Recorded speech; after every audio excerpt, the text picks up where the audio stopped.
Grace to you and peace from God the Father and our Lord Jesus Christ. பிதாவாகிய தேவனாலும் கர்த்தராகிய இயேசு கிறிஸ்துவினாலும் உங்களுக்கு கிருபையும் சமாதானம் உண்டாவதாக. Our Savior Jesus Christ is the only great God. நம்முடைய கர்த்தராகிய இரட்சகராகிய இயேசு கிறிஸ்து தாமே உண்மையான மெய்யான பெரிய தேவனாய் இருக்கிறார். Amen. Hallelujah. The Bible says in book of Titus chapter 2 verses 11 to 13, the Bible says, "For the grace of God that bringeth salvation had appeared to all men, teaching us that, denying ungodliness and worldly lust, we should live soberly, righteously and godly in this present world, looking for that blessed hope and the glorious appearing of the great God and our Savior Jesus Christ." தீத்து 2ஆம் அதிகாரம் 11-13 வசனத்தில் வேதம் சொல்லுகிறது, ஏனெனில் எல்லா மனுஷருக்கும் ரட்சிப்பை அளிக்கத்தக்க தேவ கிருபையானது பிரசன்னமாகி, நாம் அவபக்தியையும் லௌகிக இச்சைகளையும் வெறுத்து தெளிந்த புத்தியும் நீதியும் தேவ பக்தியும் உள்ளவர்களாய் இவ்வுலகத்திலே ஜீவனம் பண்ணி, நாம் நம்பியிருக்கிற ஆனந்த பாக்கியத்துக்கும் மகா தேவனும் நமது இரட்சகருமாகிய இயேசு கிறிஸ்துவினுடைய மகிமையின் பிரசன்னமாகுதலுக்கும் எதிர்பார்த்து கொண்டிருக்கும்படி நமக்கு போதிக்கிறது. My beloved in Christ Jesus, our Jesus Christ, the Bible declares that our Savior Jesus Christ is the great God, and He is the grace of God that brings salvation to all the people in this world. Amen. Hallelujah. கிறிஸ்துவுக்கு அருமை அன்பானவர்களே, வேதம் சொல்லுகிறது, நம்ம அருமை இரட்சகராய் இயேசு கிறிஸ்துவே அவர் மகா தேவனாய் இருக்கிறார். அந்த மகா தேவனாய் இயேசு கிறிஸ்து தாமே தேவனுடைய கிருபையா இருக்கிறார். அந்த கிருபை எல்லா மனுஷருக்கும் ரட்சிப்பு அளிக்கத்தக்க அந்த கிருபை பிரசன்னமாகிறது என்று வேதம் சொல்லுகிறது. My beloved in Christ Jesus, Jesus Christ is the only one true God. என் கிறிஸ்து அருமையானவர்களே, இயேசு கிறிஸ்து தாமே அவர் மெய்யான ஒரே தேவனா இருக்கிறார் என்று அறிந்து கொள்கிறோம். There is only one God and His name is Jesus Christ. ஒரே தேவன் தான் இருக்கிறார், அதுதான் நம்ம கர்த்தராகிய இயேசு கிறிஸ்து. The Father is in Jesus, the Holy Spirit is in Jesus. பிதாவாகிய தேவன் இயேசு கிறிஸ்துக்குள் இருக்கிறார், பரிசுத்த ஆவியானவர் இயேசுக்குள்ள இருக்கிறார் என்று அறிந்து கொள்கிறோம். The Bible says, in Jesus Christ dwells the fullness of the Godhead bodily in Colossians chapter 2 verse 9. கொலோசியர் 2ஆம் அதிகாரம் 9 வசனத்தில் சொல்லுகிறது, இயேசு கிறிஸ்துவுக்குள் தேவத்துவத்தின் பரிபூர்ணமெல்லாம் சரீர பிரகாரமாக அவருக்குள் வாசமாக இருக்கின்ற வசனம் சொல்லுகிறது. So there is only one God and His name is Jesus Christ. ஆகையால் இயேசு கிறிஸ்து தான் அவர் மெய்யான தேவன், ஒரே தேவன். அது இயேசு கிறிஸ்து தான் மெய்யான தேவன் என்று நாம் அறிந்து கொள்கிறோம். Now our Lord Jesus Christ is the Word incarnate, which make Him God incarnate. நம்முடைய கர்த்தராகிய இயேசு கிறிஸ்து மாம்சத்தில் வெளிப்பட்ட தேவனுடைய வார்த்தையாக இருக்கிறார். அவர் தேவனாக மாமிசத்தில் இந்த பூமியில வெளிப்பட்டார் வேதம் சொல்லுகிறது. யோவான் 1ஆம் அதிகாரம் 1-3 வசனம் பார்க்கும் பொழுது, we can see this scripture that Jesus Christ was the Word incarnate. The Bible says in book of John chapter 1 verse 1-3, in the beginning was the Word, and the Word was with God, and the Word was God, and the same was in the beginning with God.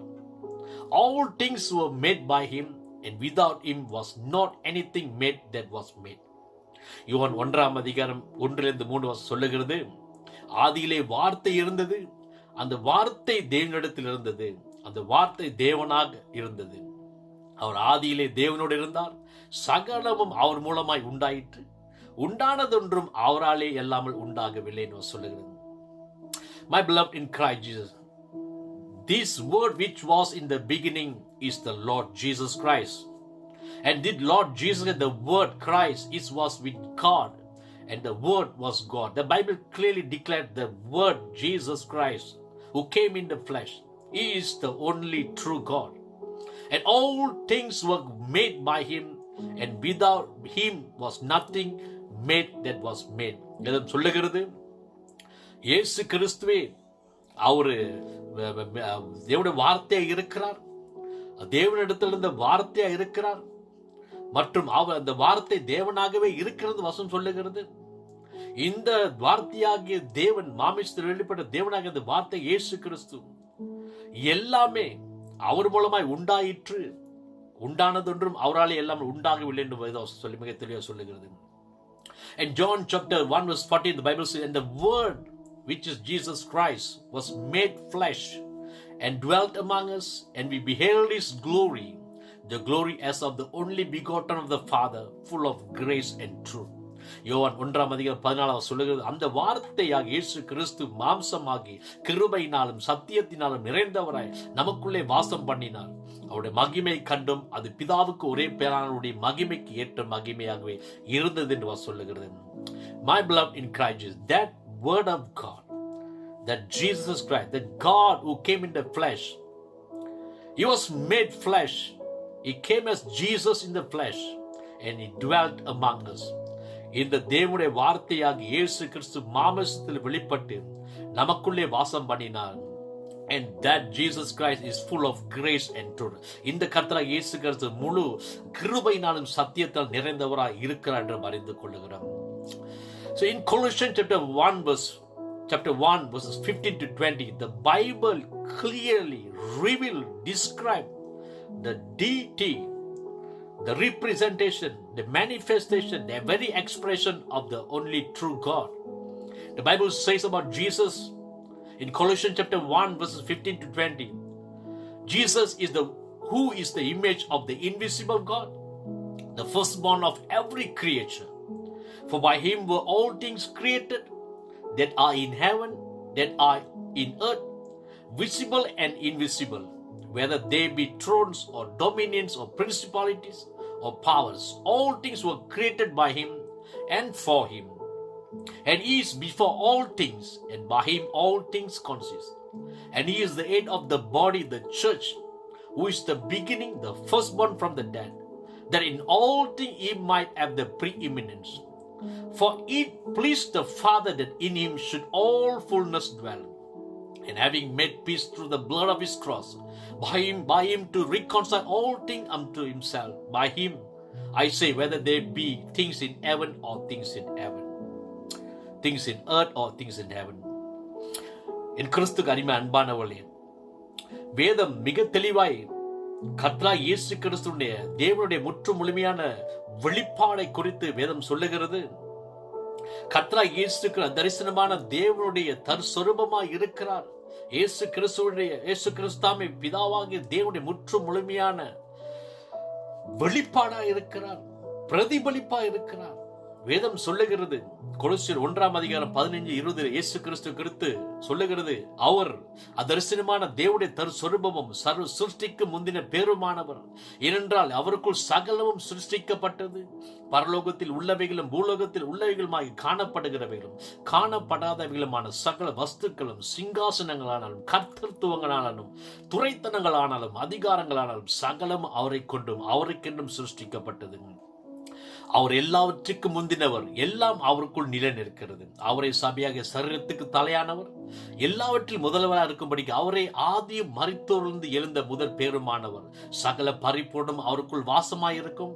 அவர் சிலுவையில் சிந்தின ரத்தத்தினால் சமாதானத்தை உண்டாக்கி பூலோகத்தில் உள்ளவைகளும் பரலோகத்தில் உள்ளவைகள் யாவும் அவர் மூலமாய் தமக்கு ஒப்புரவாக்கிக் கொள்ளும் அவருக்கு பிரியமாயிற்று என்று வேதம் சொல்லுகிறது. My beloved in Christ Jesus, this is the description of our Savior Jesus Christ, who is our great God. கிறிஸ்து அன்பானவர்களே, இந்த விளக்கம் வேதத்தில் சொல்லப்பட்ட இந்த வெளிப்பாடு தான் நம்முடைய இரட்சகர் இயேசு கிறிஸ்து ஒரு மகா மெய்யான தேவன் என்று அது நமக்கு வெளிப்படுத்தி இருக்கிறது.